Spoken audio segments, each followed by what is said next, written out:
And పిట్టు తెలుసా? పిట్టు చాలా simple process అనమాట. చూపిస్తున్నా నేను. కంటిన్యూస్‌గా చేసుకుంటానే ఉంటాం ఇంట్లో. చూపిస్తున్నా ఇదిగో హీట్ ఎక్కిపోయింది చూడండి మాడిపోయింది. దానిలో ఘీ ఏసుకోవాలి. ఎక్కువ వేసుకోవాలి నెయ్యి. ఫ్లేవర్ బాగా తెలిసిద్ది. దానిలో ఫస్ట్ కడిగి పెట్టుకోవాలి బియ్యం. మనం 2, 3 సార్లు వాష్ చేసుకుని ఎండబెట్టుకుని పక్కన పెట్టుకోవాలండి.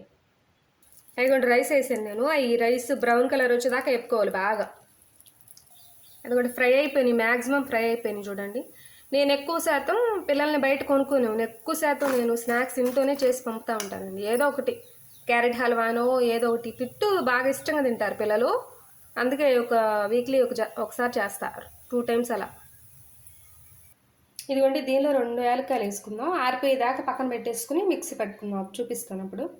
ఇదిగోండి బాగా ఆరిపోయిన తర్వాత మిక్సీ పట్టుకుందాం. ఇది ఈ విధంగా మెత్తగా అవ్వాలండి. దీనిలో కొంచెం వాటర్ పోసి కలుపుకుందాం. ఇది ఇలా కలుపుకుని జస్ట్ ఒక 5 మినిట్స్ పక్కన పెట్టుకుందాం అండి. ఈలోపు దీనిలో వాటర్ పోసుకుని కొంచెం హీట్ అవనిద్దాం. అది కొంచెం 5 మినిట్స్ కొంచెం నానాలి కాబట్టి కాసేపు పెట్టుకుందాం. దీనిలో కూడా వాడొచ్చండి. ఆ గుడ్డ కట్టుకుని చాలా ప్రాసెస్ ఉంటుంది, చాలా టైం అవుతుంది కదా, అందుకే నేను దీనిలో వేస్తానండి. సింపుల్ ప్రాసెస్ అనమాట ఇది.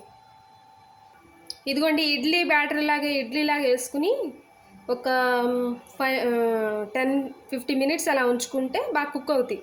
ఇది ఉడికే ప్రాసెస్ అంతా సిమ్లోనే ఉడకాలండి, లేదంటే లోపల ఉడకదు. సిమ్లోనే పెట్టి వేసుకోండి. ఇదిగోండి ఇందాక ఇడ్లీ పాత్రలు వేసాం కదా, ఉడికిపోయినాయి. ఇలా మెత్తగా మొత్తం కలుపుకోవాలి. దీనిలో బెల్లం కలుపుకుంటే సరిపోద్ది.